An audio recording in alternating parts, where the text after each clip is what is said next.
Hi everybody, come on up. It's Porch Settin Sunday. Get yourself a glass of water, glass of tea, glass of or cup of coffee, or whatever you want to drink, and come on up and let's start telling the stories of my life. I wanted to come in today. Oh, let me, before I forget, show you the mountains. They are changing. There's the mountains. You can see that they're starting to change in some places. Let me get up and show you. They're beautiful. I just think it's beautiful today. It's a nice, not cool, not cold. It's just a perfect day. So there's the mountains. I hope you can see the colors. Some of them is right in here. The colors are changing. Right there's some orangish colors. Right in there is a yellowish color. But they're starting to change a little bit and looking beautiful. Okay. Some people have asked me, they've went back and seen comments on my old videos about when I talked about my mom. Growing up, Mom always made sure that we had a clean house, clean beds, food to eat. But we were not allowed to eat whenever we wanted. We had to eat when meals were fixed. And Dad was real strict about, if you got to the table and you complained about, oh no, pork chops again, it seems like that's all that Mom made, except for on Sunday. And then we got fried chicken after we watched her kill the chicken. So we got fried chicken. And, but if we said, oh no, pork chops again, Dad would politely say, you're excused from the dinner table because you don't want pork chops. So you kept your mouth shut and ate what you got. Dad was not real strict, but he was strict about eating what was put in front of us. Mom, on the other hand, was very strict. We had a time when we had to do dishes, and I started doing dishes when I was 7. You had to get in a chair, and Mom always fixed the dishwater, and she never would allow us to do it. She always cleared the table, fixed the dishwater, and then you had to wash the dishes. And I can remember sticking my hands in the dishwater and it being so hot that it scalded my hands. And Mom would just say, you're doing the dishes. And we would have to put our hands in that water. Now, it was like the stepmom and the 3 sisters, you know, and Cinderella was the stepsister.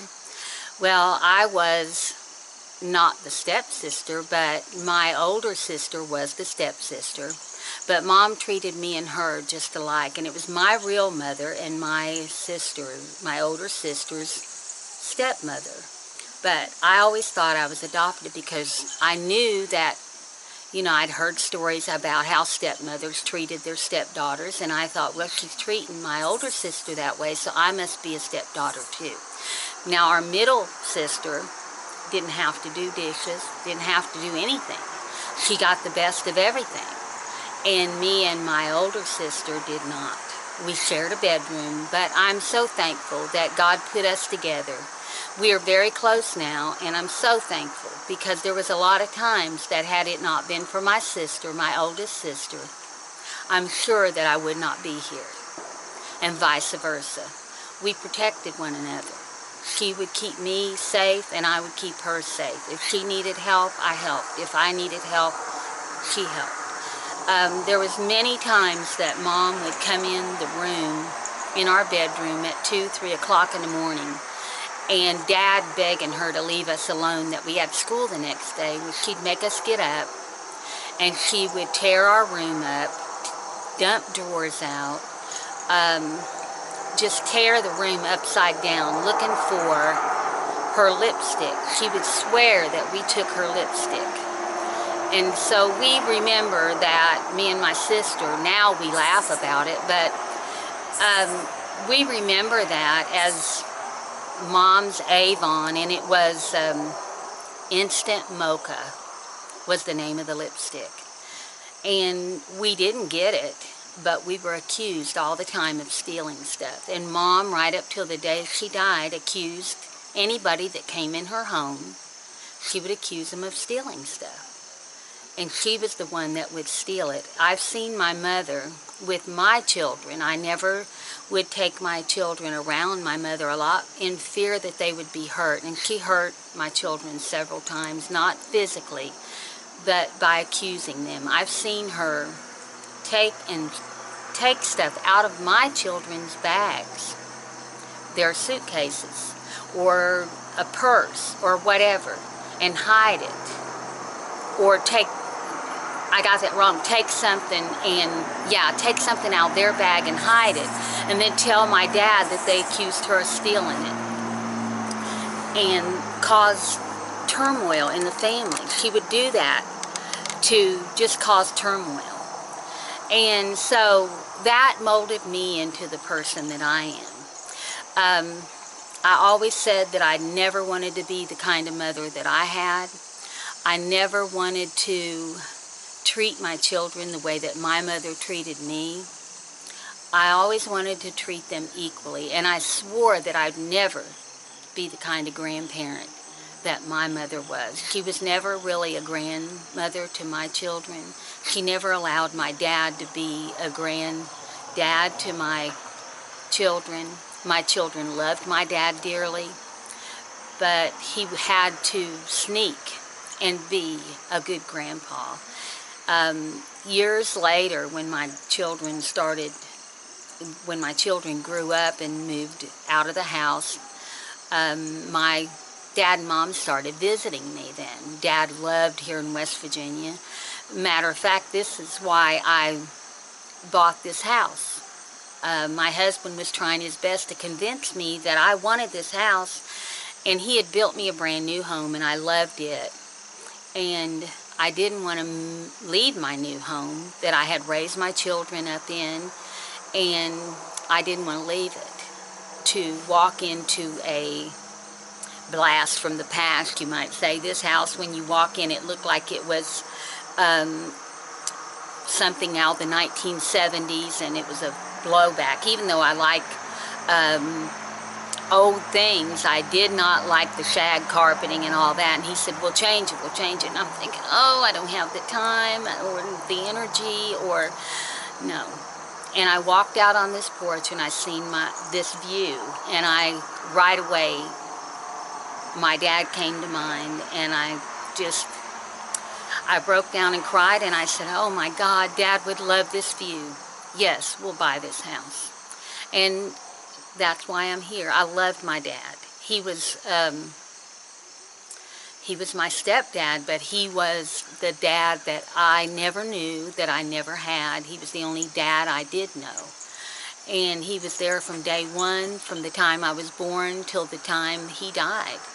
He was my dad. I never knew my real dad, and my mom took that to the grave with her. So I just wanted to come in, and I wanted to start telling you the story of my life. I want to recap those memories that I have of my mother. I don't want it to be sad, because I'm a better person because of the way that my mother was. And looking back now, I think that, yeah, Mom probably had mental illness. My aunt, Mom's oldest sister, is still living. She's the historian of our family on Mom's side, and she tells me that Mom is the only one of her sisters or brothers that had the kind of personality that Mom had. My mom never ever told me she loved me. If she hugged me, it was because I hugged her, and it was after I was an adult. I was determined that I was going to still treat her the way I would treat a mother, or the way that I would want my children to treat me. So I just wanted to come in. We'll start this today, and next week I'll finish where I left off. So I hope you're having a good day. My Sunday has been wonderful. Let me let you see my little poochie girl. And here she is without her little thing on. And I wanted to show you how her leg's doing. Her leg was infected. It was black. And she finished up her antibiotic on Tuesday. And I've just kept really good care of her. And I think that her leg is doing really good. But the doctor says that he's going to have to amputate because she can't go around with it hanging like it's hanging. See, it just hangs. See, like it hangs right here. This little foot just hangs. And he said that's where it's broke. And she can't let it hang like that because he says it will grab onto something. So we're going to see.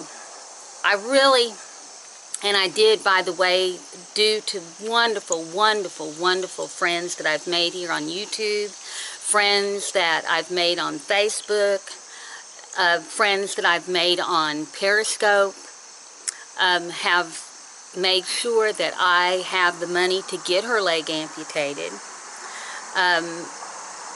I don't want to put her through that. It tears me up to have to see her go through that, but we're going to do what's best for her and her life. And I just want, see, this is just broken. It just hangs there, and she does wonderfully with it. I mean, she doesn't walk on it. She holds it up, and then I put that little sock on her that me and my husband made for her, and we so that when she goes outside, I make sure that that sock is on so that it doesn't catch on anything, because the doctor says that it can catch on something and jerk her leg off. So I'm really careful about that. I hand feed this little baby, and I'm just treating her just like if she was, my husband keeps telling me she's not human. She is a puppy dog. I say, I know, but she looks to me for her everything, and she is just so precious to me. If you go back in my other videos, you'll see where I said that one day I'm going to have a little pocketbook dog. She's my little pocketbook dog, my little Diva doll. Aren't you, baby girl? So, me and Diva's saying thanks to all of you that have donated to her care and to her well-being. We love you, and we'll see you next Sunday if we don't see you before. Bye.